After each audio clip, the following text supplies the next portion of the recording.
sur la croix du Calvaire. Tu l'as aussi livré publiquement dans la honte, en spectacle devant les trois royaumes, les cieux, le deuxième ciel et l'enfer. Tu lui as infligé une défaite irrévocable, irréparable, dont il ne pourra jamais dans l'univers, dans l'éternité, se relever de cette chute. C'est pour cela, nous t'élevons, car tu l'as mis et son royaume sous nos pieds, afin que nous foulons tous ses plans, toutes ses ruses, et renversons toutes ses forteresses établies contre ta volonté dans nos vies. C'est pour cela que tu es Seigneur, le seul Seigneur, le Seigneur des Seigneurs, le roi des rois, en qui tous genoux fléchissent dans les cieux, sur la terre et sous la terre, et qu'instamment tous genoux fléchissent en ta présence, car tu es glorifié ce matin. Tu es l'Éternel de gloire assis sur son trône de gloire ce matin. Et nous savons que tu sièges ce matin au milieu de nos louanges et que tu es parmi nous et tu nous conduiras par ton Esprit Saint dans tout ce qui sera dit ce matin. Nous nous inclinons sur la volonté, sur la correction de ta parole, afin que nous puissions, Seigneur, être élevés par toi et que nous portions beaucoup de fruits pour ta gloire, car c'est la seule manière et la seule condition que tu veux être glorifié, Père. Toi, le vigneron dans nos vies. Alors ce matin, élabore encore ton plan parmi nous, à travers, Seigneur, la parole, Seigneur, que tu me permettras comme ton instrument de délivrer, Seigneur, à ton peuple dans ma bouche. Que, Seigneur, ce matin, que tu parles à travers ma bouche, par ton Esprit Saint, que son onction et son assistance reposent pleinement sur moi ce matin. Merci, mon Dieu. Je prends autorité dans ce lieu de lier, de chasser tout esprit de distraction, tout esprit de sommeil et tout esprit qui voudrait nous distraire pour nous empêcher d'entendre ta parole, Père éternel. Nous les chassons dans les corps, nous les chassons dans les pensées, nous les chassons dans ce lieu, loin de ce lieu, au nom de Jésus-Christ. Merci, Père. À toi la gloire, l'honneur, la puissance. Au nom de notre Rédempteur, nous t'avons prié. Amen.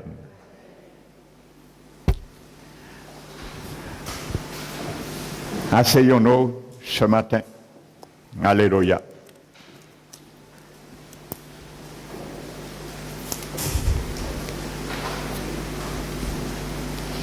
Donc ce matin,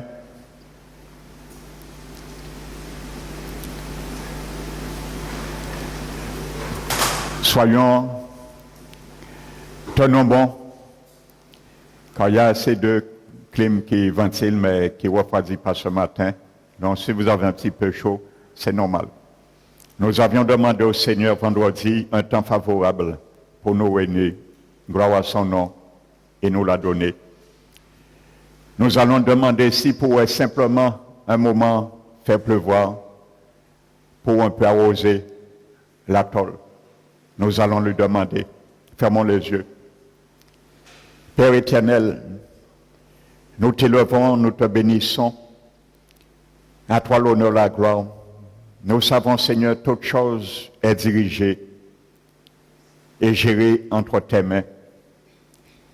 Nous te demandons dans ta volonté, simplement, si tu pouvais ouvrir les écluses des cieux et permettre qu'il y ait une rosée qui puisse nous arroser ce matin, afin que vraiment nous soyons plus à l'aise dans ton assistance ce matin.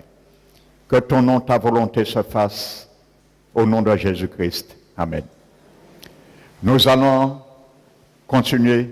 Je vous bénis, frères et sœurs, ce matin. Amen.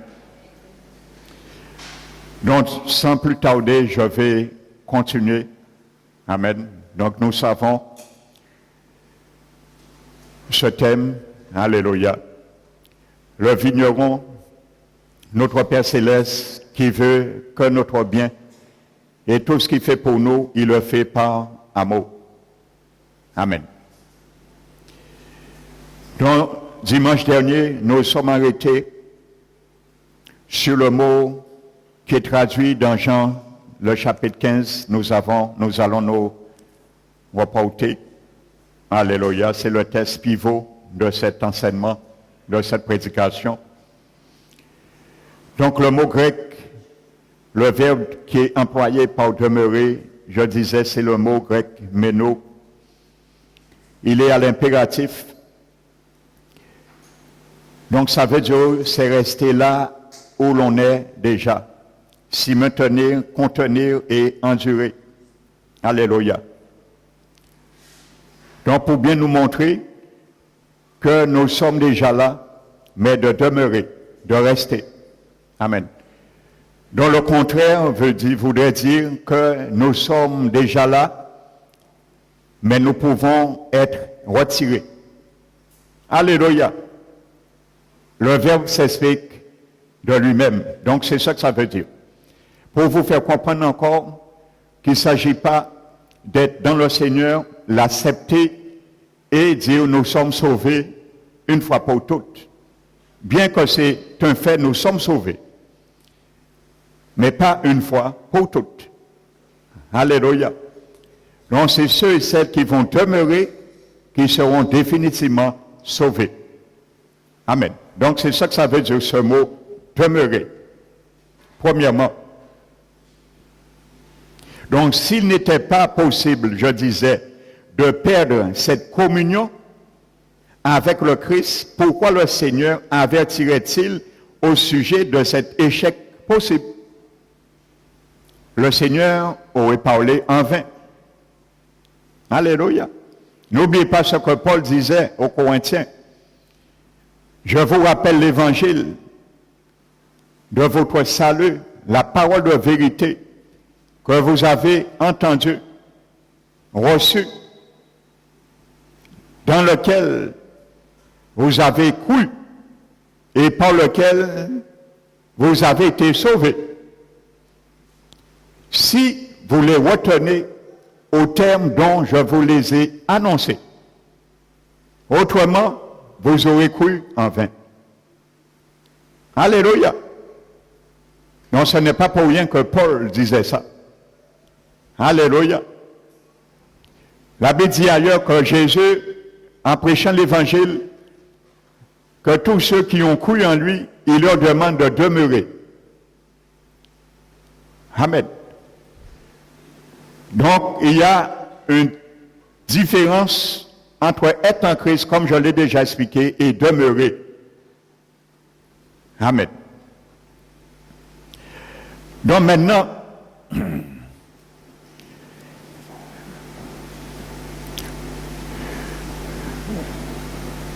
je disais que ce mot « demeurer » s'agit toujours de quelqu'un qui est vraiment sauvé. Alléluia. Pas quelqu'un qui n'est pas encore sauvé. Et dans toute l'épître de l'apôtre Jean, il développe cette condition pour demeurer en Christ. Alléluia. Qu'est-ce que demeurer en Christ? Alléluia. Nous l'avons déjà vu, c'est laisser le Seigneur vivre sa vie en nous. C'est laisser le Seigneur diriger sa vie en nous comme il le veut, pas comme nous le voulons. Même si nous ne voulons pas, même s'il y a des aspects qui nous déplaisent, mais le Seigneur est Seigneur. Alléluia. Il est Seigneur. Amen. Il y a quelqu'un qui m'a dit dimanche que son fils a accepté le Seigneur comme sauveur, mais son fils a dit qu'il n'a pas encore accepté comme Seigneur. Alléluia. Alors j'ai dit malheureusement ça ne tient pas. Cette équation n'existe pas dans la Bible. On ne peut pas accepter Jésus comme sauveur et dire on ne l'a pas accepté encore comme Seigneur. Ce n'est pas possible. C'est impossible.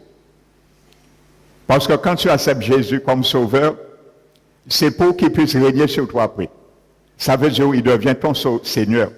Par contre, si tu ne l'as pas accepté comme sauveur, c'est normal. Il ne peut pas être ton Seigneur.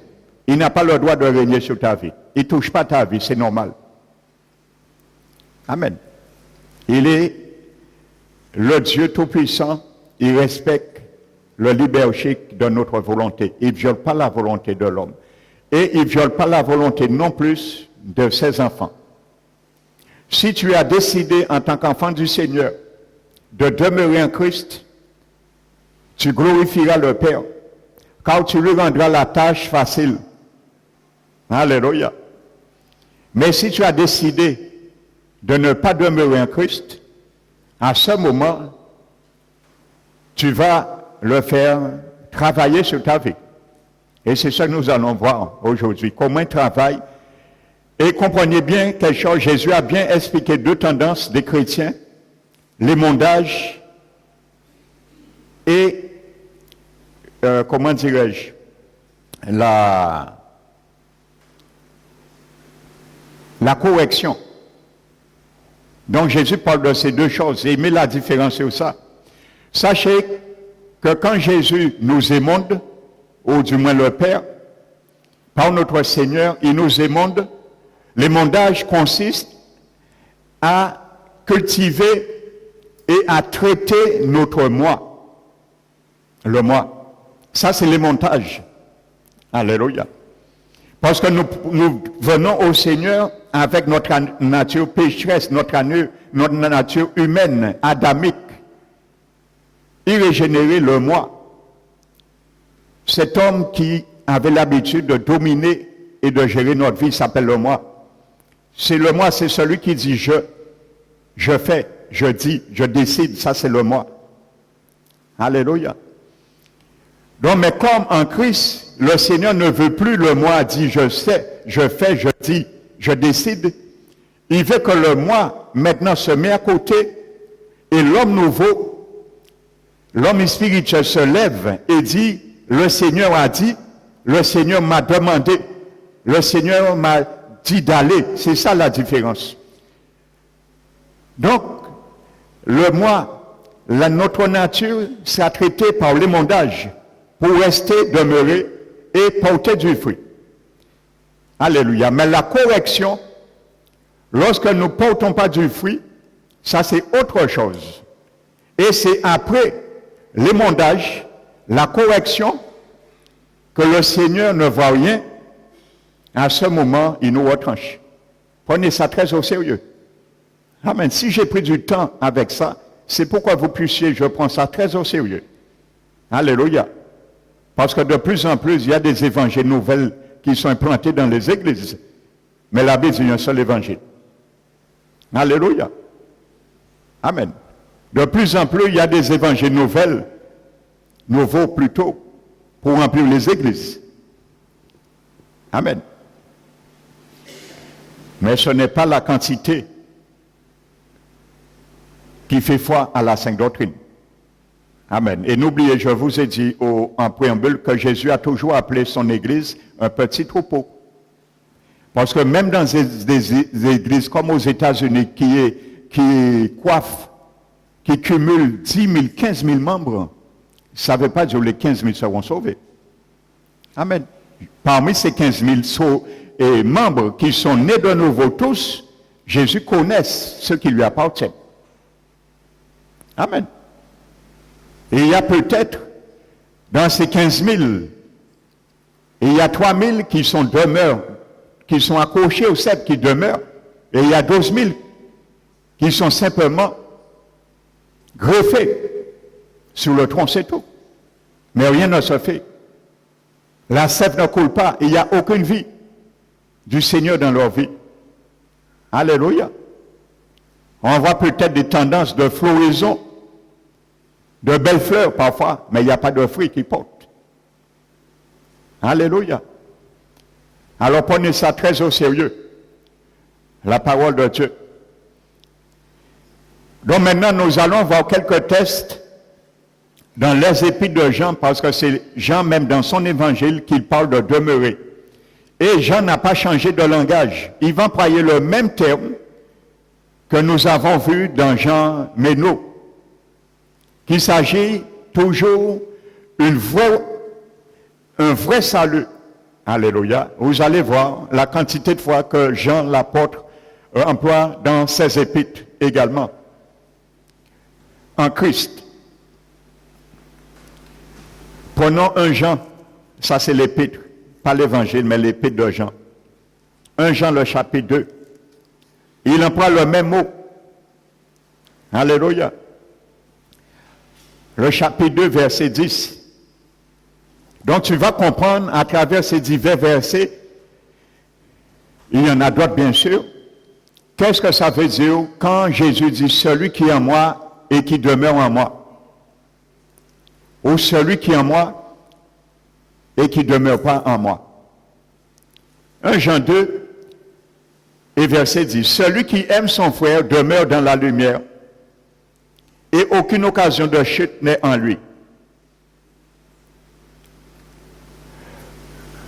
Écoute bien la tendance, frères et sœurs, dans ce verset, ces deux versets, 10, 11.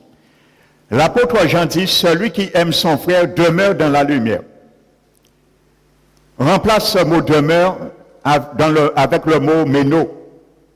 Restez où on est déjà.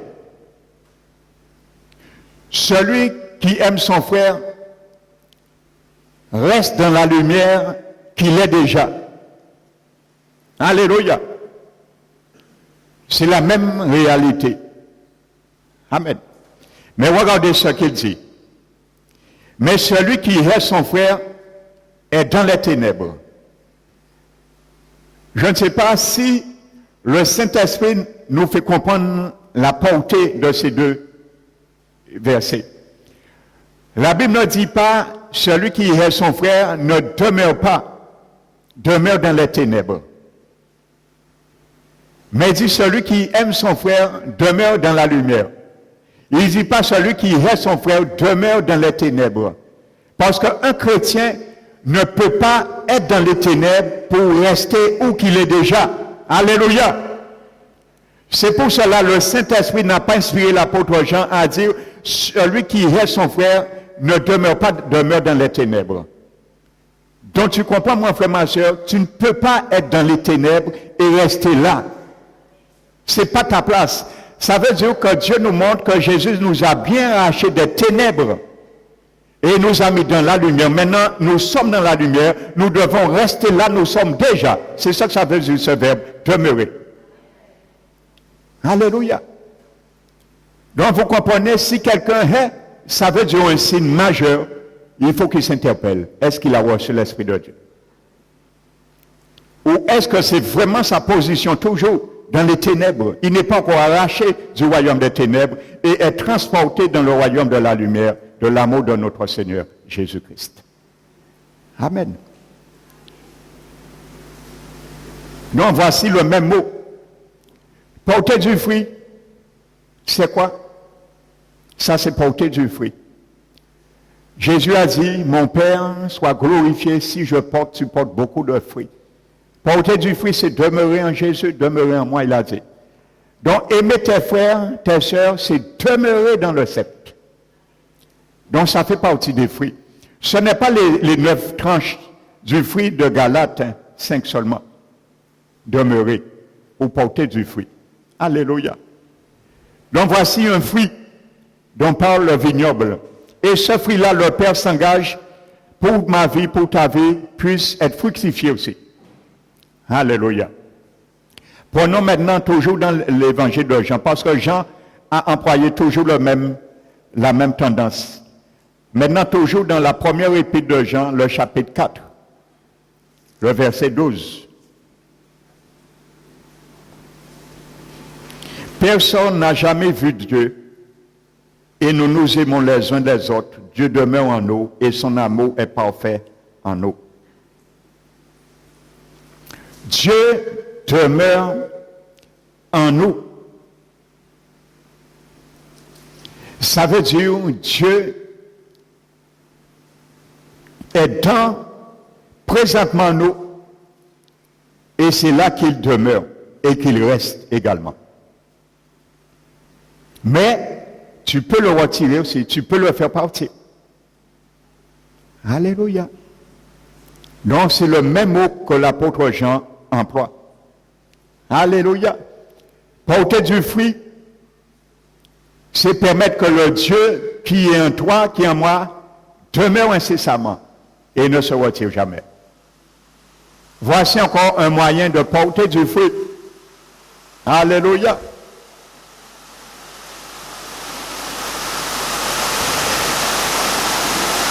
Merci Seigneur pour ta appui. Nous allons prendre toujours 1 Jean chapitre 2.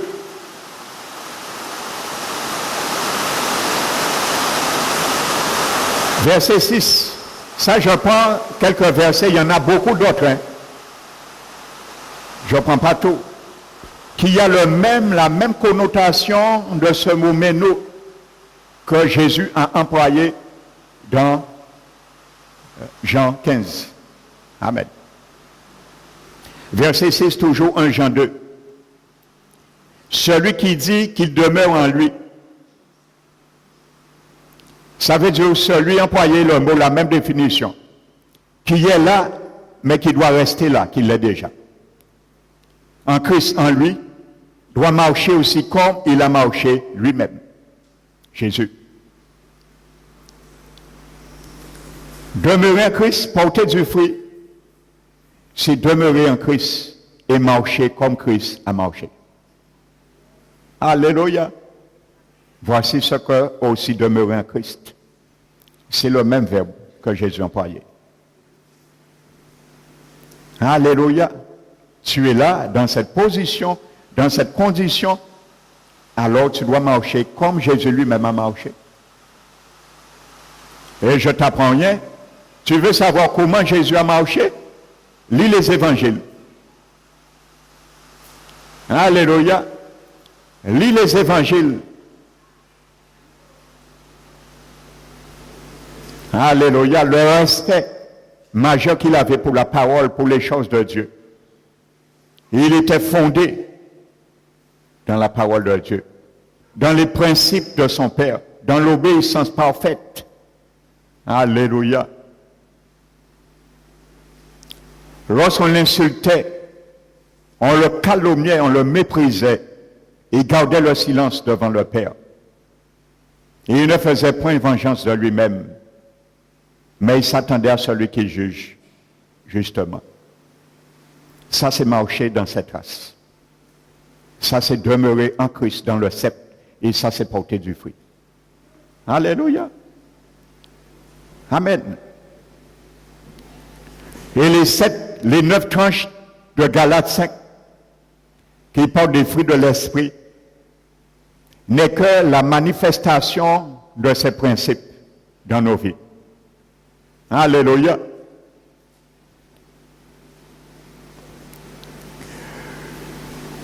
Donc, nous avons vu aimer les autres croyants, c'est demeurer, porter du fruit, marcher, c'est-à-dire conduire comme Jésus dans la lumière. Alléluia, nous l'avons vu. Être ferme dans la foi, demeurer, porter du fruit, c'est être ferme dans la foi. Toujours dans 1 Jean 2, le verset 14.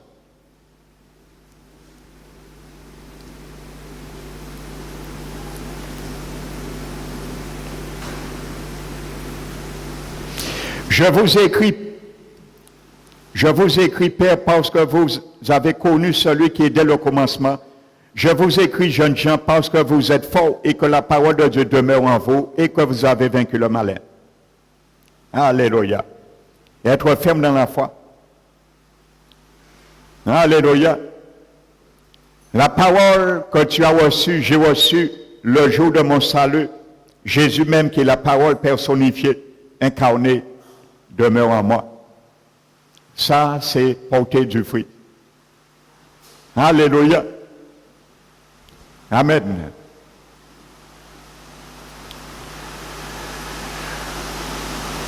Accomplir la volonté de Dieu, c'est porter du fruit et demeurer. Toujours 1 Jean 2, verset 17. Et le monde passe, et sa convoitise aussi. Mais celui qui fait la volonté de Dieu demeure éternellement. Alléluia. Faire la volonté de Dieu, c'est demeurer en lui, porter du fruit. Amen. C'est le même mot que j'ai employé dans Jean 15.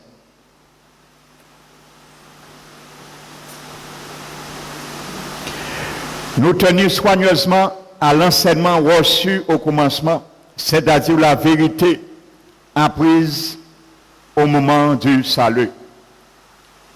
Alléluia. Verset 24. Toujours en Jean 2. Que ce que vous avez entendu dès le commencement demeure en vous.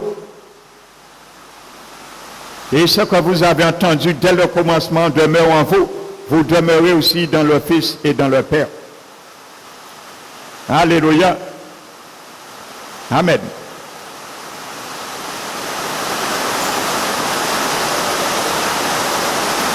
Un Jean 3, verset 15. Quiconque est son frère est un meurtrier et vous n'avez aucun meurtrier dans la vie éternelle demeurant en lui. Alléluia.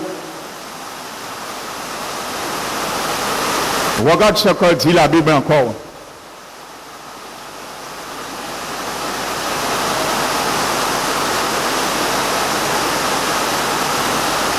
Quiconque est son frère est un meurtrier et vous savez qu'aucun meurtrier n'a la vie éternelle demeurant en lui.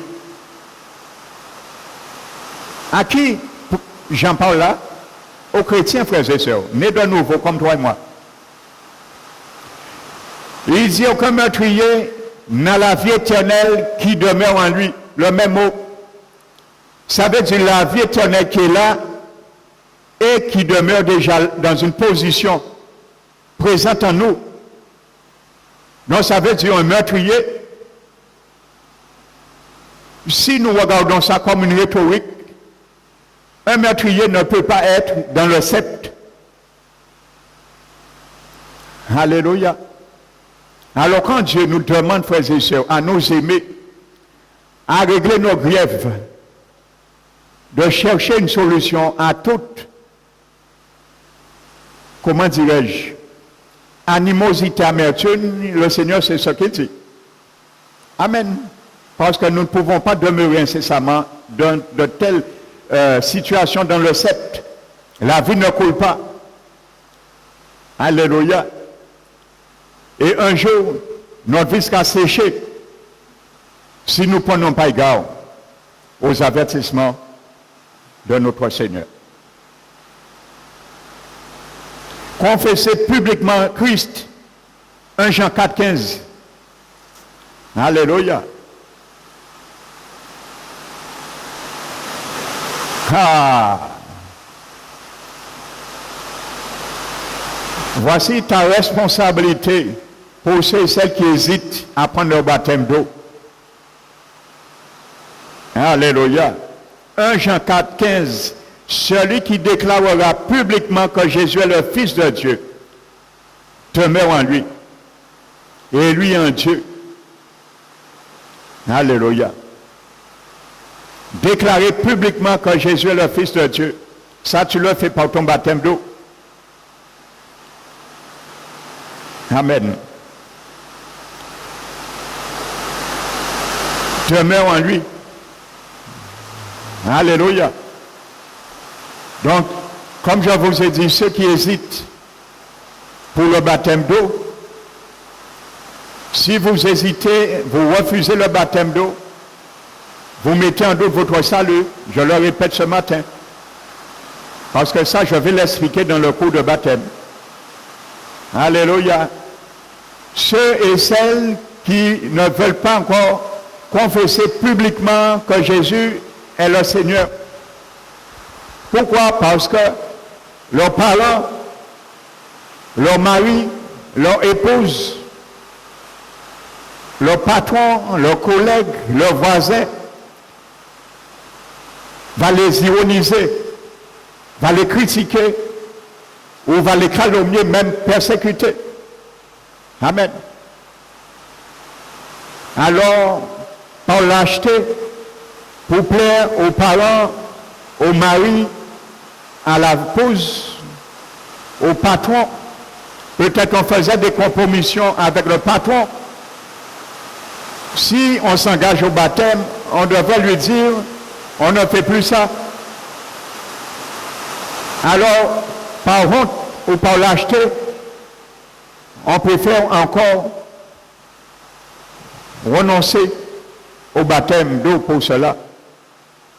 Alléluia. Mais la Bible dit, celui qui ne confesse pas, qui confesse que Jésus publiquement est le Fils de Dieu, demeure en Dieu et Dieu demeure en lui. Alléluia. Ça, c'est porter du fruit. Dans toute partie, dans tout lieu que tu vas, où que tu es, tu as une vie qu'on voit et on confesse par ta manière de vivre, ma manière de vivre, que Jésus est le Fils de Dieu, le Seigneur. Ça, c'est demeurer, porter du fruit aussi. Alléluia.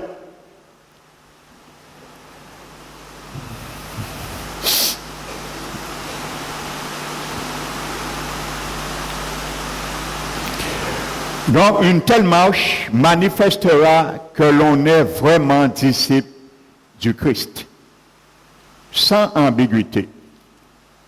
Amen. Parce que ces actes sont parlants d'elles-mêmes.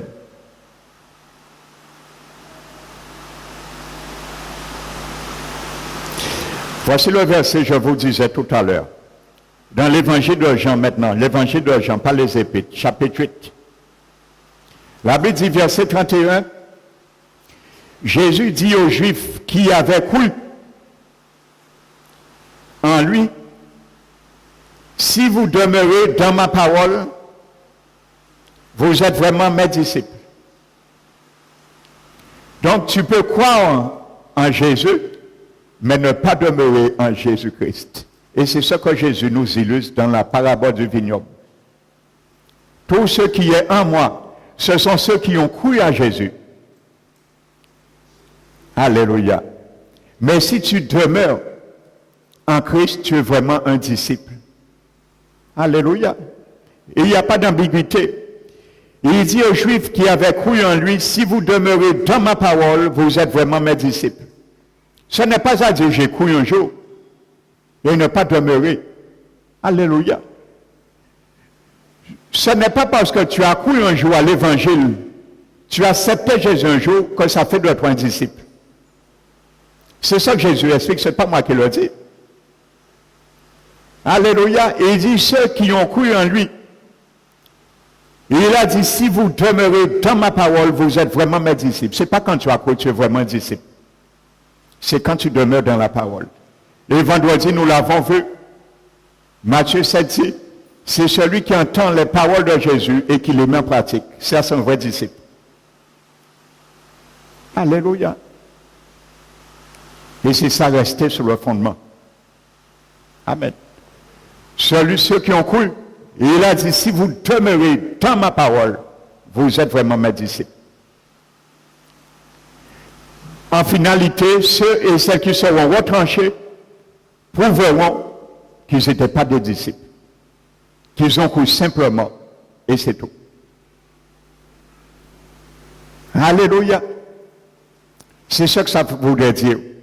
Tous ceux et celles qui seront retranchés en finalité et qui perdront leur salut, comme Jésus l'illustre dans la parabole de Jean 15, ce sont ceux et celles qui ont cru, mais qui n'ont pas demeuré en ce qu'ils ont cru. Et comme Paul disait, ils ont cru en vain. Parce qu'ils ont pensé croire en Jésus, l'accepter, c'est uniquement pour ne pas aller en enfer. Et c'est tout. Donc ils ont cru en vain. Amen. Dieu les a quand même donné son Esprit Saint. Dieu les a quand même donné le pardon judiciaire. Parce qu'ils ont cru. Ils ont été touchés. À un moment bien ponctuel, leur cœur a été touché de compunction, de regret, de contrition. Ils ont regretté et ils ont donné leur vie au Seigneur. Ils ont reçu le pardon. Ils ont reçu l'Esprit de Dieu. Ils ont été nés de nouveau. Ils ont été mis dans le sceptre. Mais ils n'ont pas demeuré. Parce qu'ils ont cru seulement. Mais ils n'ont pas demeuré par la suite. Alléluia. Donc c'était des vrais chrétiens. Parce que je disais, il n'y a pas de faux chrétiens. Ça n'existe pas. Il y a certains qui disent, c'est un faux chrétien, c'est pas un vrai chrétien. Ça n'existe pas dans la Bible de faux chrétiens. Ça n'existe pas. Un faux chrétien, c'est quelqu'un qui n'a pas l'Esprit de Dieu. Quand tu as l'Esprit de Dieu, tu es un vrai chrétien. Tu n'es pas un faux chrétien. Ça n'existe pas. Tu es chrétien ou tu n'es pas chrétien. Alléluia. Et comme j'expliquais, dans le vrai chrétien, il y a deux tendances, oui. Alléluia. Il y a le chrétien charnel et il y a le chrétien spirituel. Mais ils sont tous deux un vrai chrétien. Alors le faux chrétien, ça n'existe pas. Tu es chrétien ou tu n'es pas chrétien. Tu es chrétien charnel, tu vas vivre avec le moi et ta chair. En désobéissance à la parole de Dieu. Tu es un chrétien spirituel, tu vas vivre avec la parole de Dieu et dirigé par l'Esprit de Dieu et non par ta chair. C'est ces deux tendances. Amen. Chrétien, c'est chrétien. La Bible appelle toutes choses par leur nom.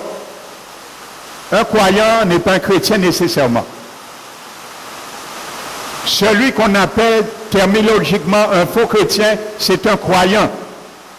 Un croyant n'est pas nécessairement un chrétien. Mais un chrétien, automatiquement, il est un croyant. Mais un croyant, tout croyant n'est pas chrétien. Parce que tout le monde croit à l'existence de Dieu. Ça, c'est un croyant. Alléluia. Tout le monde croit qu'il y a un Dieu qui existe. Les catholiques croient qu'il y a un Dieu qui existe. Ils sont croyants dans leur foi, dans leur tradition. Alléluia. Mais ils ne sont pas chrétiens. Ce n'est pas parce qu'ils croient à l'existence de Dieu, ça fait d'un chrétien. Parce qu'un chrétien, c'est celui qui est habité par l'Esprit de Dieu. Nous l'avons vu, c'est celui qui a été pris hors d'eux. C'est un ecclésia. Appelle à être hors d'eux. Alors quand tu es dans l'idolâtrie, tu n'es pas encore mis hors d'eux. Donc tu ne peux pas demeurer encore dans le sceptre. Tu crois à Dieu, mais tu n'es pas encore sauvé. Parce que les démons aussi croient à Dieu, à l'existence de Dieu, mais ils ne sont pas sauvés. Amen. Loin de là, ils tremblent, la bêtise. Croire en Dieu ne sauve quiconque. Alléluia. C'est passer à l'acte qui sauve. Et là, c'est les œuvres de la foi. Sans les œuvres, la foi, elle est morte. Beaucoup croient en Dieu. J'ai ma foi, je serai sauvé parce que je crois en Dieu. Non. Manifeste les œuvres de ta croyance en Dieu. Crois, obéis et mets en œuvre ce que tu crois. Dis, fais et accepte ce que Dieu te dit de faire.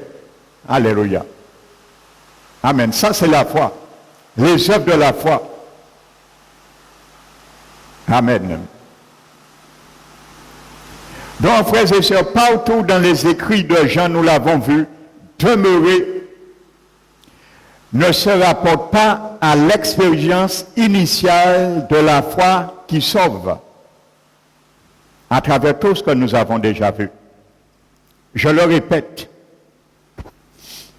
partout dans les écrits de Jean, l'apôtre Jean, le verbe nous avons développé, demeurer, ne se rapporte pas à l'expérience initiale de la foi qui sauve, mais au maintien de la relation de communion avec le Christ en obéissant à ses commandements. C'est ça que ça veut dire, demeurer en Christ et demeurer dans le sceptre. Donc, tout chapitre, ce chapitre 15, s'adresse à de vrais chrétiens et leur indique les conditions de la fructification. Amen. Parce que comme je vous le dis, j'ai lu beaucoup de conjectures sur Jean 15 et à travers beaucoup d'exégètes. Et vraiment, je respecte l'onction que Dieu a mis sur ces exégètes. Amen. Il disait que ce n'est pas de vrais chrétiens qu'il s'agit là. Ils ont tout faux. Alléluia, c'est clair et net. Jésus dit vous. Il ne parle pas de leurs œuvres. Il aurait dit vos œuvres. Il parle de vous. Il vise la personne. Il vise moi, il vise toi, mon frère, ma soeur. Vous, les apôtres, vous êtes les sarments. Il n'a pas dit vos œuvres que vous allez faire. Je les appelle les sarments. Parce qu'il n'y a pas les œuvres que Jésus a mettre baptisées en corail. C'est nous qui avons baptisé. Et c'est les œuvres qui vont manifester que nous sommes vraiment des sarments. Alléluia. Qui demeurent dans le Seigneur. Ce sont nos œuvres, oui. Alléluia. Donc c'est pour cela le Seigneur Jésus déclare, sans moi, vous ne pourrez rien faire. Et Paul l'a dit dans Philippiens 4:13, je puis tout par celui qui me fortifie, son Seigneur.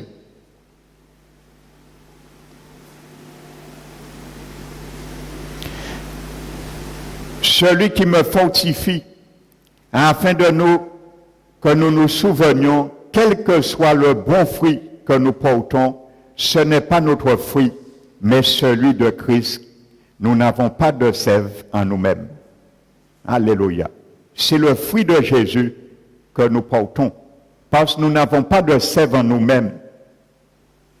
Alléluia. Donc c'est le fruit de Jésus que nous portons. C'est pour cela la Bible dit dans Galates, le fruit de l'esprit.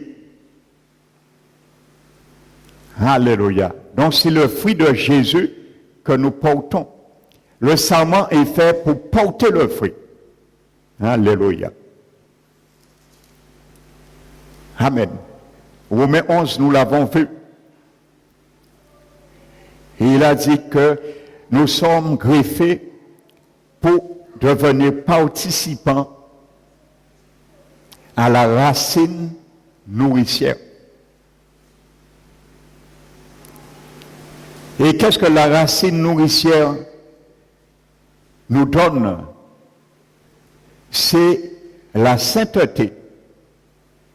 Voici ce que tu dois manger. Tu dois puiser, je dois puiser et manger dans cette racine nourricière. La sainteté. Parce que Paul dit dans Romains 11 également que si la racine est sainte, Jésus, il est saint, les branches, les sarments doivent être saintes. Donc quand la Bible dit tu participes à la racine nourricière, tu dois manger la sainteté dans la vie de chaque jour qui est dans le cep qui est Jésus lui-même, cette racine et le tronc que nous sommes greffés. Alléluia. Parce que la Bible dit, est-ce qu'on cueille des olives sur un figuier? Amen. Et il a dit non. Et il a dit, est-ce qu'on cueille des figues sur une vigne? Non. Donc de même, d'une même source, ne peut produire dans la même ouverture une eau salée et une eau douce. Amen. C'est clair et net. Si nos fruits sont salés, nous ne sommes pas en train de puiser dans la racine nourricière. Si l'eau est douce, oui, nous sommes dans la bonne place. Parce que nos racines tendent vers le courant d'eau dont nous sommes plantés. Comme dit la parole de Dieu dans le prophète Jérémie. Alléluia. Quand le Seigneur Jésus dit, vous êtes purs, ils étaient des sarments prêts à porter du fruit, comme je l'avais déjà dit. C'est le même mot. Mais Jésus avait fait allusion également, ils étaient tous purs sauf Judas, dans Jean 13, verset 10. Notez simplement, c'était pendant le lavement des pieds. Donc, ils auront encore besoin d'être émondés occasionnellement, et c'est normal. Parce que l'émondage, pour nous, c'est pour traiter notre nature maintenant. Notre nature, la chair. Pour moduler apprivoiser notre nature déchue. L'apprivoiser en vertu de la nouvelle nature. Ça, c'est l'émondage. Vous savez, une bête sauvage, on ne va pas dompter cette bête du jour au lendemain. C'est un processus. Alléluia, ça prend du temps. Donc, notre nature déchue, qui est innée en nous et qui sera en nous jusqu'à notre mort ou jusqu'à l'avènement du Seigneur, le Seigneur ne va jamais éradiquer ça. Il sera éradiqué le jour où nous serons dans la tombe ou le jour de l'avènement du Seigneur. Alléluia. Dans notre nature maintenant, l'émondage va servir à apprivoiser notre nature déchue qui est en nous, que Paul appelle la loi du péché et la chair. Alléluia. La chair, les principes qui nous pensent, qui nous tournent vers, pardon, le monde a péché, ainsi de suite. Ça s'appelle la chair. Amen.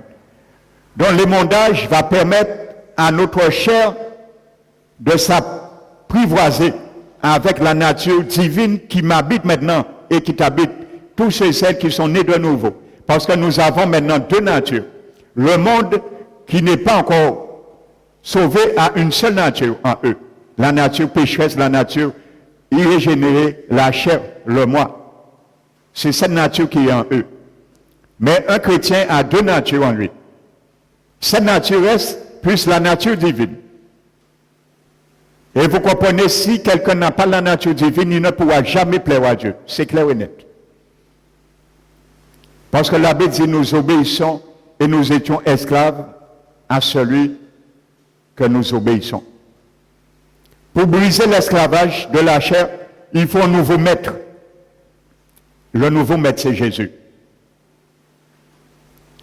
C'est lui qui pourra briser l'esclavage de l'ancien maître qui était le diable sur nos vies. Et c'est le diable qui pilote, qui télécommande la nature pécheresse en nous. Et c'est le Seigneur Jésus aussi qui pilote la nature divine en nous. Alléluia. Il y a toujours ces deux tendances en nous. Donc l'émondage est fait pour cela. Alléluia. L'émondage consiste à nous purifier. C'est ça l'émondage. Nous purifier, nous couper, nous soustraire de certains tartres, de certains scories, de certains détritus charnels qui en nous, qui ont tendance et qui vont agir de temps à autre, et ça arrivera toujours. À la différence, nous devons les traiter et les assujettir sévèrement. Ça, c'est l'émontage. Donc, quand Dieu traite avec nous, il purifie ce domaine dans nos vies. C'est pour ça, c'est le même mot grec qui est employé, que Jésus a employé quand il a dit dans Jean 13 que vous êtes purs, sauf un. C'est le même mot grec qui est employé dans Jean 15 pour émondage. Donc émonder veut dire purifier. Purifier veut dire émonder. C'est le même mot qui est traduit par émondage dans Jean 15, que Jésus a employé dans Jean 13, disant vous êtes purs par la parole. Ça veut dire la parole te prend, il te met conscient d'une tendance dans ta vie, tu réalises, tu prends une décision de changer par rapport à la parole de ton Dieu. À ce moment, tu purifies. Parce que la purification, c'est nous sortir dans une tendance. Et à ce moment, nous sommes en même temps émondés. Alléluia. C'est pour ça que Dieu dit, si vous êtes déjà émondés par la parole que vous avez entendue, ils étaient déjà émondés, ils étaient déjà sous la tendance de la purification, parce qu'ils ont cru, ils ont obéi. Amen. Donc c'est le même mot qui a été employé par Jésus et qui est traduit dans Jean 15, émondage. Alléluia.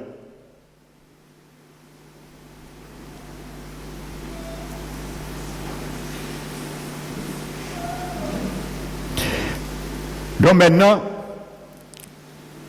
je disais, nous aurons besoin d'être émondés occasionnellement.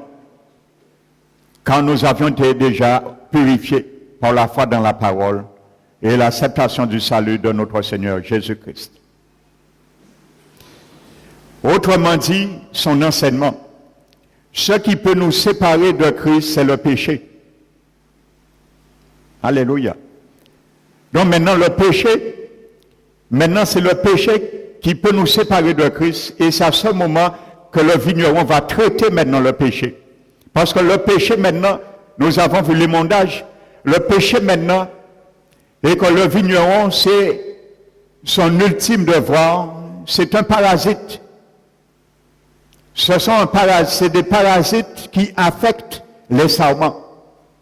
Donc le vigneron, le Père, va traiter ça sérieusement, parce que c'est le péché, s'il n'est pas traité, qui va nous amener à la perte de nos saluts. Alléluia. Comme un sarment véritable, si le vigneron ne traite pas les bactéries, les parasites qui sont en train de les animer, de les pourrir, tout autant le vigneron n'aura pas le choix. Il va couper aussi. Alléluia.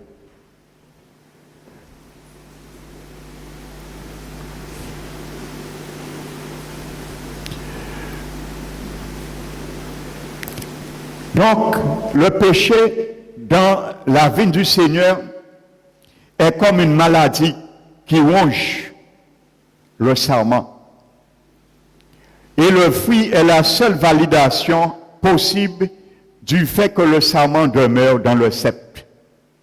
Alléluia. L'absence de fruit est donc une preuve de l'absence de vie. Les sarments qui ne portent pas du fruit n'ont été attachés que superficiellement au Christ, mais pas par une union interne et spirituelle par la foi en la régénération. Alléluia. Maintenant, revenons à Jean 15. Nous voyons les montages et le retranchement maintenant.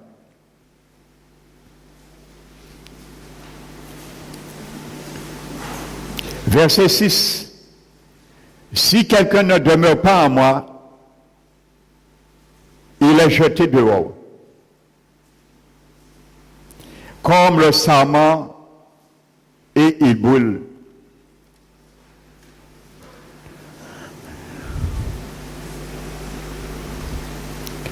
Au début, Jésus a dit, vous êtes les sarments. Hein? Aux apôtres, il parlait. Au verset 6, il dit, si quelqu'un ne demeure pas en moi. Donc, toujours aux apôtres, il parle. Il est jeté dehors. C'est clair et net. Comment on peut dire que ça ne s'adresse pas aux chrétiens, frères et sœurs? Mais on timoun. Il y a des enfants à 5 ans qui sont ici.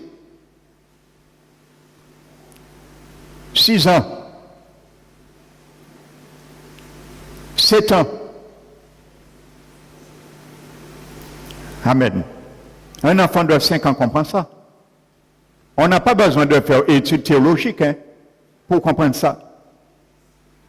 On n'a pas besoin d'être de grands exégètes pour comprendre ça. C'est clair et net. Jésus dit, si quelqu'un ne demeure pas en moi, quelqu'un, c'est pas une chose. Il te dit, si quelque chose ne demeure pas en moi. C'est pour ça que je vous ai dit, maintenant, dans les derniers temps, vous allez entendre n'importe quel évangile.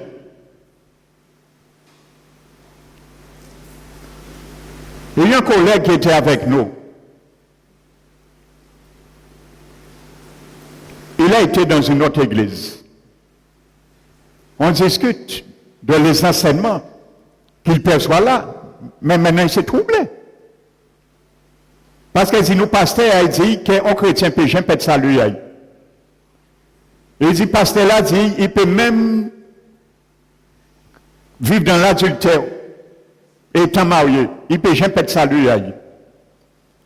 Par contre, Dieu qui est frappé de mort, si il a fait ça, il est mort physiquement, mais il peut être salué.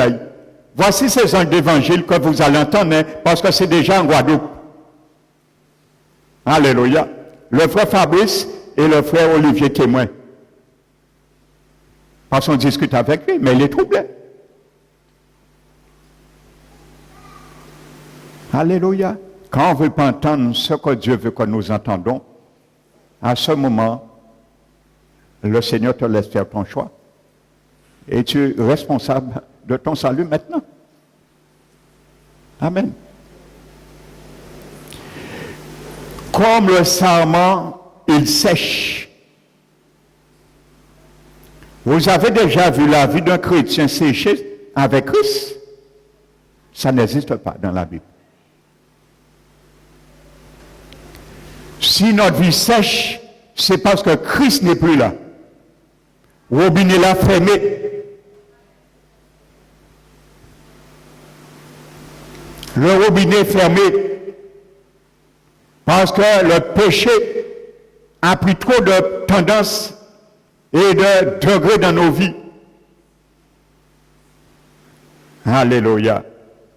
Puis on le ramasse et on le jette au feu et il brûle. De quoi il s'agit là? Ce n'est pas la perte du salut d'un chrétien. Mon frère, ma soeur, quand le serment, quand quelqu'un brûle, ce n'est pas les chrétiens, ce n'est pas un enfer à la géhenne. Quand tu vas brûler pour l'éternité, quand je vais brûler pour l'éternité, si je perds mon salut, ce n'est pas la géhenne. Eh bien, ce feu-là, tu peux mettre à côté la géhenne. Parce qu'un feu qui existe vraiment, la géhenne. Et ce feu existe déjà à des kilomètres en bas de la terre. La géhenne existe. Pour ceux qui ne croient pas. La géhenne existe déjà. Ce n'est pas quelque chose qui sera à venir. La géhenne existe. Mais il est vide. Je le précisais dimanche dernier. La géhenne est vide. L'enfer est peuplé. Mais la géhenne est vide. L'enfer et la géhenne, c'est deux choses différentes. La géhenne est définitive. Ceux et celles qui sont en enfer, ils sont en détention en attendant leur jugement dernier. Mais ils souffrent déjà. Alléluia. Mais leur jugement dernier se fera dans la géhenne. Je disais dimanche, l'enfer est peuplé. Il y a plusieurs prisons, compartiments, lieux, cellules. Mais la géhenne n'a pas de cellule. Il y a une seule cellule. Et tout le monde en même cellule là. Il y a deux choses dans la géhenne. C'est l'ardent de feu et du soufre. Et là, tout le monde qui est partagé, même sur là.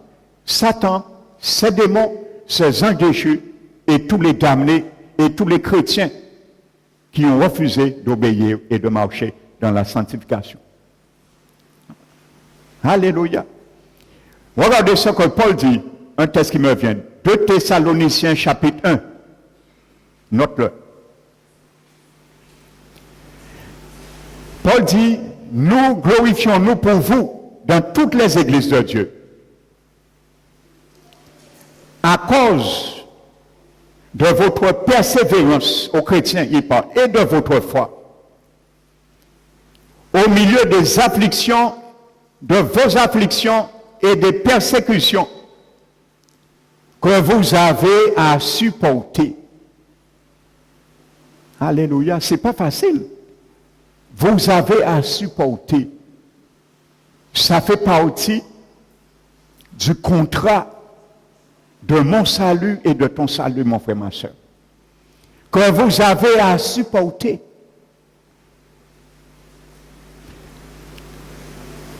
Car c'est ainsi que le Seigneur jugera digne, vous jugera digne du royaume de Dieu, pour lequel vous souffrez. Il faut souffrir quand il le faut, pour le royaume définitif. Alléluia. Car il est juste du jugement de Dieu de vous trouver juste du royaume de Dieu pour lequel vous souffrez. Il y a des souffrances. Parce que pour laisser l'éternel m'émonder, il y a souffrance. En fortiori, la correction, la flagellation, ça je viens dessus. Là pour les rebelles, ceux qui pêchent. Alléluia. Car il a dit aussi, c'est dans la justice de Dieu de donner et de rendre l'affliction à ceux qui vous affligent. Dieu s'en occupe. Alléluia. Et pour vous qui avez été affligés, de vous donner du repos, le jour que notre Seigneur Jésus apparaîtra, viendra, alléluia, avec les anges de sa puissance, quand il viendra juger le monde. Au milieu d'une flamme de feu, et écoute le reste. Au milieu d'une flamme de feu, alléluia, pour punir tous ceux qui ne connaissent pas Dieu, les païens, et tous ceux qui n'obéissent pas à l'évangile de notre Seigneur Jésus-Christ. À qui il parle là? Aux païens, à toi et à moi. Il a donné les deux classes. Ceux qui ne connaissent pas Dieu, les païens, et ceux qui sont sauvés, ceux qui n'obéissent pas à l'évangile du Seigneur, c'est moi et toi. Regarde le partage qui nous attend. Donc tu vas comprendre, est-ce que c'est un feu stigmatisé que Jésus parle dans Jean 15, c'est vraiment la GN. Ils auront, ils c'est qui? Tous ceux qui n'obéissent pas à l'évangile, les chrétiens, et ceux qui n'ont pas échoué à connaître Dieu, les païens. Dieu ne fait distinction de personne. Ils auront pour châtiment. Voici le châtiment qui m'attend. Voici le châtiment qui t'attend si nous ne demeurons pas en Christ. Et nous avons été en finalité un jour retranchés. Nous avons perdu notre salut éternel. Ils auront pour châtiment une ruine éternelle, loin de la présence du Seigneur Jésus et de la force de sa gloire, lorsqu'il viendra en ce jour pour être glorifié dans ses saints. Alléluia. Alors, vous n'allez pas me dire, il ne s'agit pas aux chrétiens là. Ceux qui n'obéissent pas à l'évangile, mon frère, ma soeur, tu es appelé, tu es condamné. Je suis condamné à vivre dans l'évangile. C'est ma nourriture. C'est la constitution qui a été établie pour ma vie, pour toi, et pour ma vie éternelle, pour ta vie éternelle. Alléluia. Si nous ne obéissons pas, nous savons ce qui nous attend. Une ruine éternelle et bannissement loin de la face du Seigneur. Alors Jésus savait ce qu'il disait.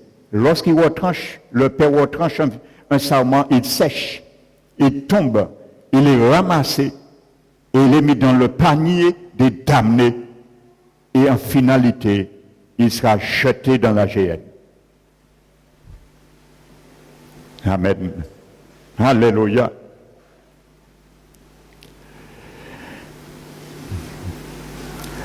Donc ce verset 6 prolonge la pensée du verset 2. Tout sarment qui est en moi. Alléluia. Il prolonge la pensée du verset 2. Et développe le sort des sarments qui ne demeurent pas en Christ. Là, c'est clair, il n'y a pas d'ambiguïté. Alléluia. Vous savez, on prend Dieu, mais vraiment, on considère trop la bonté de Dieu, frères et sœurs. Des quantités de versets qui mettent en alerte notre salut. Quand on entend des serviteurs essayer d'interpréter toute qualité d'interprétation pour verser là en autre sens que bon Dieu qui a stigmatisé la parole, qui a imagé, on met notre regard trop sur la bonté de Dieu. Voici le problème. Mais Dieu n'est pas un bonbon. Il est bon, mais pas bonbon. Là, nous mettre regard en nous trop si bonté à bon Dieu, nous ne pas bon Dieu pour un bonbon. Là, nous dit bon Dieu, il est bon, il peut rien frapper, il peut rien, ainsi de suite. Non, le Seigneur frappe. Il est lent à la colère. Mais colère qui arrive en l'air, il est lent à la colère, il n'a pas qu'à faire colère, la Bible dit. La Bible pas dit bon Dieu pas faire colère, il dit il est lent à la colère, mais avant de frapper, Vous allez voir, je vais vous démontrer dimanche prochain la dernière partie, la flagellation, qui se fait en 3 étapes. Premier degré, deuxième degré et troisième degré. Et si nous pas corriger un troisième degré là, c'est retranché. Ça dimanche, je vais vous le montrer bibliquement. Alléluia. À ce moment, il va nous parler comme il a parlé. Et il a dit dans Ésaïe, nous l'avons vu, chapitre 5. Écoutez-moi, peuple de Jérusalem, peuple de Juda, qu'y a-t-il encore que je dois faire pour ma vigne que je n'ai pas faite? Alléluia. Voici cette question que Dieu va nous poser en finalité. Parce qu'il aura tout fait. Les 3 degrés, si nous pas changer, nous pas aligner nous, c'est ça qu'il dit nous. C'est ça qu'il a dit pour sa vigne à Ésaïe chapitre 5. Qu'y a-t-il encore pour ma vigne que moi je n'ai pas faite? Parce que la décision elle prend maintenant. Il dit qu'il permet maintenant la haie s'effondre. Il soit foulé. La muraille tombe. Il va donner l'ordre du ciel que la rosée ne descende plus pour rafraîchir. Et c'est fini. C'est la même question que Dieu va nous poser en finalité un jour. Parce que le père, le vigneron, a des moyens. Il y a une gradation. Alléluia. Et de plus en plus, il va utiliser des moyens forts. Puis nous qui ont été nous, puis moyen là qui est proportionnel entêtement nous. Nous allons le voir. Plus nous allons nous entêter, plus la correction, la discipline sera proportionnelle. Alléluia. Ça veut dire piquer nous qui est en béton, piquer nous qui est en béton, en Dieu aussi, et qui est en marteau en masse adéquate. Et qui commence à avoir une petite masse. Là qui ne veut rien à faire, ça a fortifié quand même ça qui est là, et qui a une pire en Dieu aussi. Puis raide, puis béton, et que les 7 masse là, qui prend un moyen masse. Là, qui essaye moyen masse là, et qui voit qu'elle a encore quand Dieu aussi, par la correction, on sent Dieu aussi, et que laisse moyen masse là, qui prend gros masse. Et gros masse là, ça nie 2 choses. Pénis-toi. Soit nous avons obtempéré, nous avons retourné là, il veut nous retourner, pour se la couler, ou ça, et qu'a cassé nous, et c'est fini. Amen. Ça, nous allons le voir dimanche. Et si je connais des frères et sœurs qui pensent déserter l'église, vivre leur vie, être sauvés, amène le dimanche entendre cette partie. Pour qu'ils puissent être réveillés leur conscience. Que Dieu révèle leur esprit comme il a réveillé l'esprit de Zorobabel. Amen. Donc je disais, en conclusion, le verset 6 prolonge la pensée du verset 2 et développe le sort des serments qui ne demeurent pas en Christ. Ils sont retranchés, jetés dehors, ils sèchent, ils sont ramassés, ils sont jetés au feu et ils brûlent. Alléluia. Non, le Seigneur aimait ses disciples. Le Seigneur aimait ses apôtres. Il a dit à ses apôtres, à un moment donné, les apôtres, t'es qu'à faire comparaison, qui monde qui puisse souiller. Il a dit, si vous ne vous repentez pas également, vous périssez tous. Il parlait de l'AGN. Jésus employait beaucoup de connotations de l'AGN, explicitement et implicitement. Quand il parle, ils auront pour châtiment une ruine éternelle. Jésus parle, vise la géhenne implicitement. Parce que dans l'Ancien Testament, il y a des textes qui parlent de l'enfer et il y a cette connotation de ruine éternelle. Amen. Il employait bien souvent des vocables que les anciens patriarches et les Juifs connaissaient dans l'Ancien Testament. Parce qu'au moment de Jésus parlait, le Nouveau Testament n'était pas encore rédigé. Mais ils avaient l'Ancien Testament qui était la Septante. La traduction hébreu en grec qui s'est fait 300 ans avant Jésus-Christ. On appelle cette Bible des Juifs la Septante. Ils avaient cette Bible, l'Ancien Testament. Amen. dont le Seigneur les avertissait. Il aimait ses apôtres et il nous aime. Parce que Judas venait d'être retranché. Il partait vers s'arriver d'autres apôtres. Ça a fait mal. Mais il n'avait pas le choix. Il a essayé. Jésus a fait tout ce qu'il pouvait pour Judas. Alléluia. Donc, en finalité, les textes dans l'Ancien Testament, c'est la même réalité. Dieu est le même. Son cœur est le même. Son amour est le même. Ses propos sont les mêmes. Il n'y a pas d'usage différent. Quand il dit, qu'y a-t-il encore pour ma vie que moi je n'ai pas faite? Dieu essaie de nous interpeller notre conscience. Il interpelle la conscience de ton peuple. Mais peuple, mais qu'est-ce qu'on vient faire un combat pour vous sauver? Qu'est-ce qu'on vient faire bazot qui n'est pas fait? J'ai essayé, si on y a un autre moyen, bon moyen, parce qu'on ne veut pas vous autres périr. C'est ça que ça veut dire, cette parole. Mais il n'y avait rien d'autre à faire. Quand Dieu, le Créateur, a tout essayé, pas de solution, on nomme mortel paix. Bah bon Dieu, encore. Alléluia. Il ne voulait pas que d'autres apôtres soient retranchés.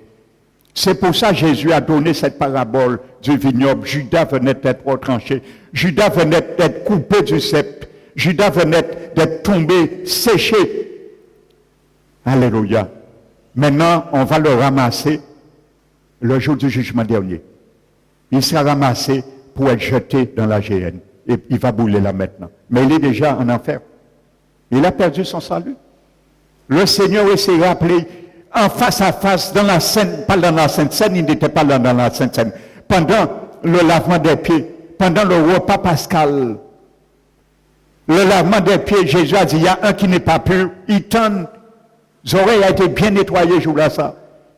Il tend face à Jésus le jour de la Pâque, le dernier repas pascal de Jésus dans Jean 13. Jésus a dit, celui qui mettra la main avec moi dans le pôle, c'est lui qui va me trahir. Il tente. Alors, car Dieu peut faire encore, qu'il peut faire encore pour lui, il n'y a rien d'autre à faire. Il refusait. Et si nous refusons la correction, Dieu ne pourra rien faire. Parce que les rebelles, le péché ne rentre pas au ciel, frères et sœurs. Si tu ne veux pas, Dieu traite le péché dans ta vie. Si je ne veux pas, Dieu traite le péché dans ma vie. Le péché ne peut pas aller au ciel. Parce que même si Dieu donne une chance de faire coquine, l'un que nous au ciel, nous que foudroyer. Même si Dieu te fait donner une chance de faire coquine, nous que foudroyer, alors que vous descendez aussitôt. Et nous que fracasser. Le péché qui est foudroyé en haut, le péché ne peut pas être au ciel. Nous que foudroyer. Et il y a une seule porte panique coquine, c'est Jésus-Christ de Nazareth. Que le nom du Seigneur soit glorifié. Amen. Nous allons nous tenir debout, frères et sœurs. Amen.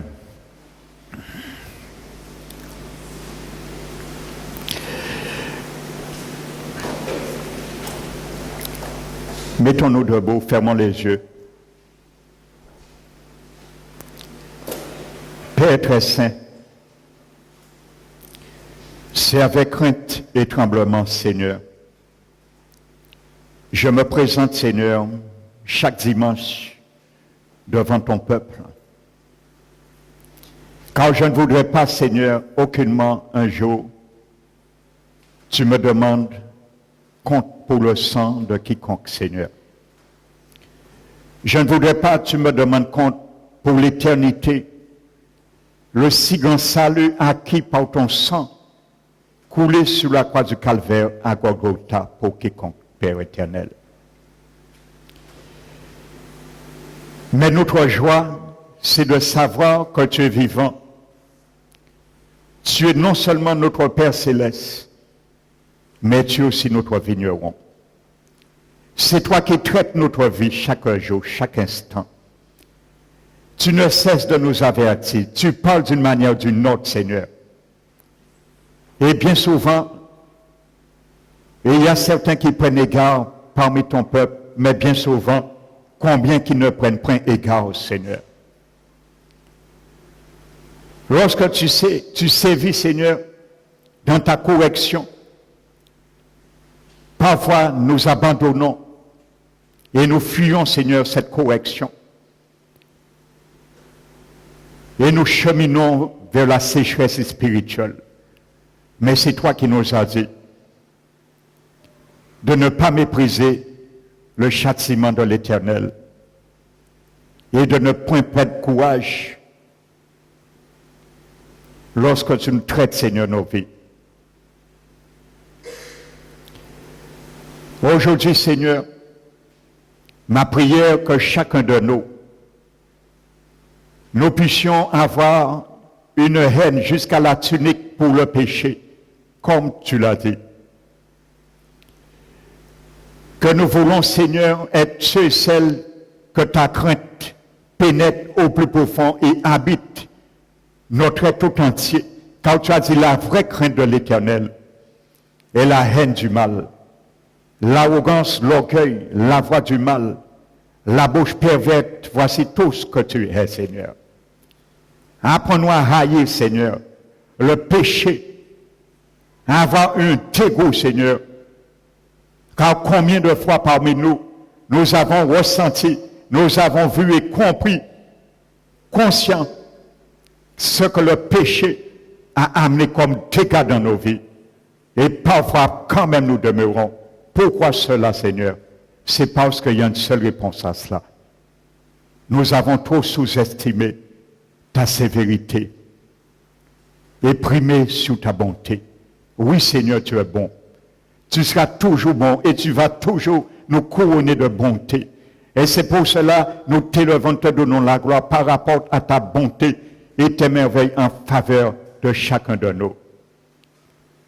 Mais Seigneur, ta bonté, ton amour, Seigneur, ne nous invite pas quand même à faire de ta grâce une dissolution, à vivre selon nos péchés. Et c'est ce qui excite ta colère sur nous. Alors Seigneur, ma prière, c'est que tu continues à nous corriger lorsqu'il le veut.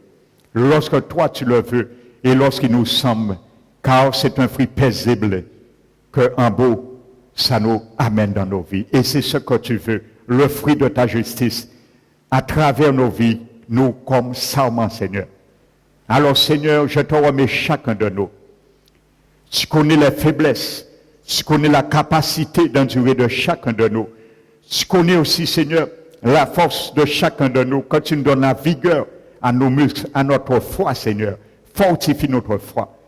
Afin, Seigneur, que nous puissions dire, Seigneur, que nous glorifions, Seigneur, dans toutes les églises, comme ton apôtre l'a dit, à cause de notre foi, notre persévérance, à ce que, Seigneur, nous avons à souffrir, Seigneur. Glorifie-toi, Seigneur, à travers tes serments. Glorifie-toi, Seigneur. Esprit de Dieu, anime-nous. Anime toute méchanceté de nos cœurs. Dépouille nos cœurs de toutes ces méchancetés. Détourne nos cœurs de toute folie humaine. Et assujettis par la force que tu nous as donnée, ton toi-même est le garanti et le garant de cette force, Esprit du Dieu vivant. Aide-nous, Seigneur, que notre nature divine supplante et la prééminence en tout point de vue de notre geste, notre acte, nos décisions, nos pensées, nos paroles dans nos vies. Car tu es là pour cela et nous devons te suivre. Apprends-nous, Seigneur, à marcher dans la sanctification. Tu l'as dit, Seigneur, c'est la sanctification qui nous permettrait de te voir, Seigneur. Le jour où tu viendras pour être glorifié dans tes saints, Nous te disons, chacun de nous, nous voulons être là, Seigneur. Nous ne voulons pas rater ce moment de délice éternel que nous voulons et nous devons goûter avec toi dans la grande table où sera Abraham, les patriarches, Seigneur. Nous voulons être là, Seigneur. Alors aide-nous à retourner, à demeurer dans le sceptre et dans toutes les exhortations que tu nous as données, à profiter et te réjouir ton cœur, car c'est ce que tu veux, Père. Nous t'élevons, nous te glorifions. Et nous baissons les mains maintenant. Nous te disons que nous baissons nos bras, nous baissons nos mains, lorsque tu nous flagelles pour notre bien. Toi, le Père des esprits, afin que nous puissions pas, Seigneur, esquiver la correction qui est salutaire pour chacun de nous. Alors agis, Seigneur. Toutes tes moyens sont bonnes. Elles sont salutaires. Elles sont salvatrices. Nous ne pouvons que te dire oui et amen. Et gloire à ton nom, mon Dieu. Seigneur, je te demande que tu puisses ramener dimanche celles parmi ton peuple, que tu les diriges à prendre conscience. Si c'est un moment favorable, que tu puisses les relever pour traiter leur vie et permettre qu'ils portent du fruit de nouveau. Alors, Seigneur, que ma prière soit entendue. Et où il se trouve, que ton esprit, Seigneur, sa voix fasse écho dans le cœur, mon Dieu. Merci pour ton œuvre. Merci encore pour ce temps favorable. Merci pour la rosée que tu nous as donnée ce matin également pour rafraîchir ce lieu. Nous te glorifions pour tout, Père. Nous t'élevons et nous te donnons la gloire que du Père. Au nom de notre Seigneur Jésus-Christ. Amen. Nous allons maintenant bénir notre Seigneur.